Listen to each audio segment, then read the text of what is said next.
Bakit matagal ang sundo ko?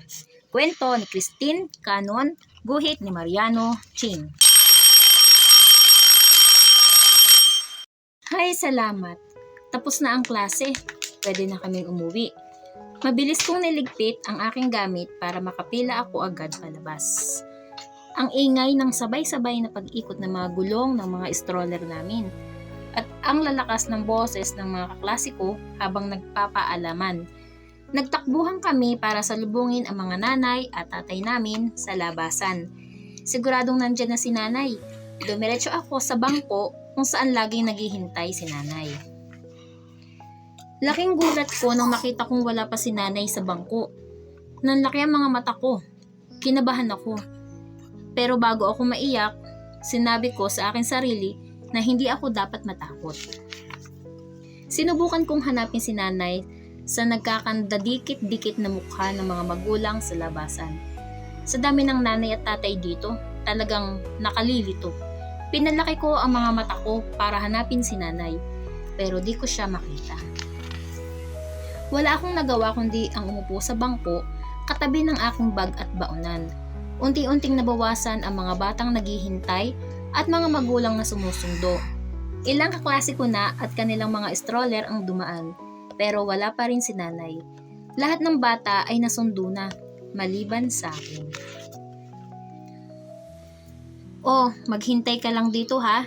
Natrapik lang siguro ang nanay mo, ang sabi ng gwardiya sa labasan.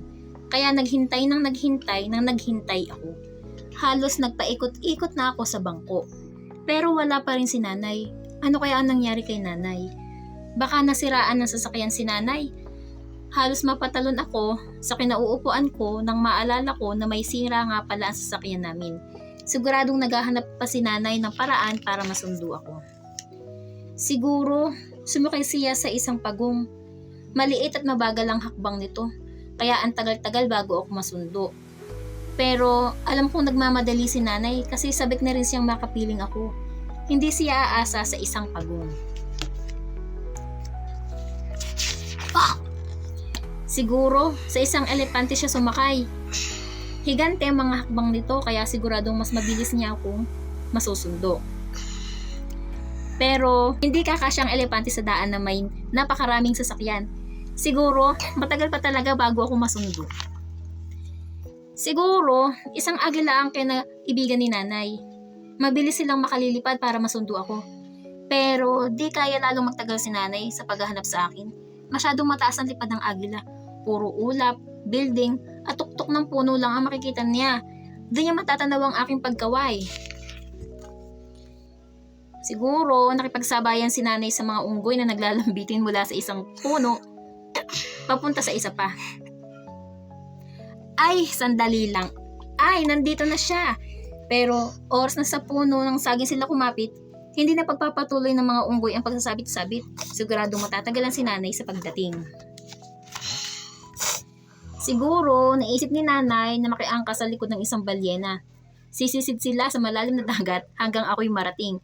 Pero sa gitna ng karagatan, matatagpuan ng balyena at di nito kayang lumangoy sa mababaw na baybayin. Naku, matatagalan si nanay sa pagsagwang papunta sa akin. Ay nanay, paano mo nga ba ako susunduin? Napagod ako sa kakaisip. Isang malalim na buntong hininga, sabay nga lumbaba ang tangi kong nagawa. Lalong napakunot ang noo ko sa aking mga naisip. Siguro nalimutan na ako ni nanay. Siguro di na niya ako mahal. Siguro napagod na siya sa pagsundo sa akin araw-araw. Siguro hindi ko na napigilan ang pagluha ko. Sumikip ang aking dibdib. Hindi ako makahinga. Itinago ko na lamang ang nalugi kong mukha sa aking mga kamay nang biglang, Nanay! Buti dumating ka. Akala ko nilimot mo na ako. Maaari ba kitang makalimutan? Ikaw ang pinakamahalaga sa akin. Ang amo ni nanay sabay yakap sa akin. Nasiraan ka ba ng sasakyan, nanay? Hindi, natraffic lamang ako sa highway. Napawi ang lungkot at luha ko at napalitan ng ginhawa at uwa. Tama nga pala ang gwardiya, natraffic lang si nanay. At dito natatapos ang kwento.